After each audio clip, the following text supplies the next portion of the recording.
As a car guy, I think it can be super tough sometimes to find a fun, affordable, and great driving trip experience, so I'm going to start a road trip guide. The first couple guides will be trips I've already done, and from there I'll take you on the way. First off, we have Michigan and a trip up the west coast of Lake Michigan. For this trip, I rented a 2012 Ford Mustang Boss 302 manual, and my brother rented a 2024 Nissan Z, both very affordable and fun cars on Turo. Your journey begins in Chicago, where Turo has great cars. From there, day one is pretty simple. Escape Chicago to Hickory Creek Winery, where you can meet up with the rest of your crew before you hug the coast until you reach Muskegon. This day is pretty easy. My brother and I arrived in Chicago around noon, picked up our cars, and then took this route, so it's really just a half day or so of driving. Day 2 is by far the biggest day, and we actually had to push some of it, namely the Arcadia Dunes, to day 3, but the scenery is absolutely beautiful.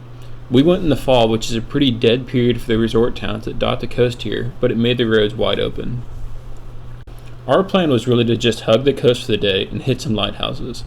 White River Light Station and Inspiration Point were probably the highlights, but the roads were just fantastic.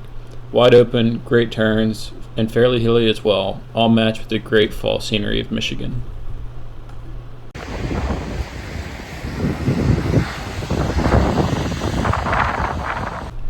Lastly, your day ends at Murray Vineyards before you turn back south slightly to stay in Traverse City.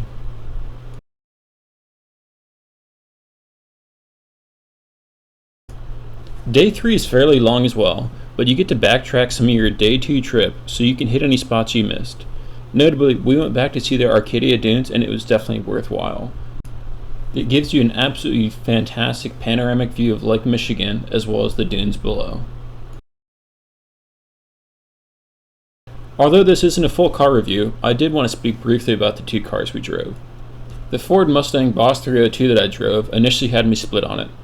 The Boss 302 is a fairly limited spec Mustang that came in a manual gearbox that is quite clunky.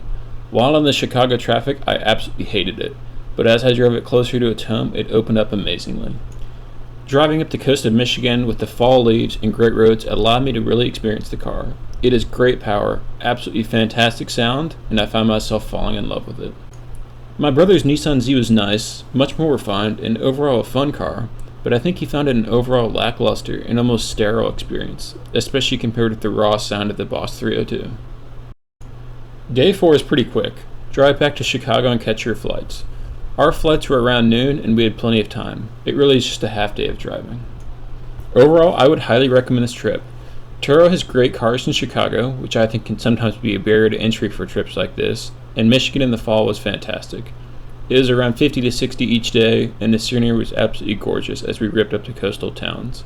Let me know what you think, make sure to subscribe, and I hope you take the trip too.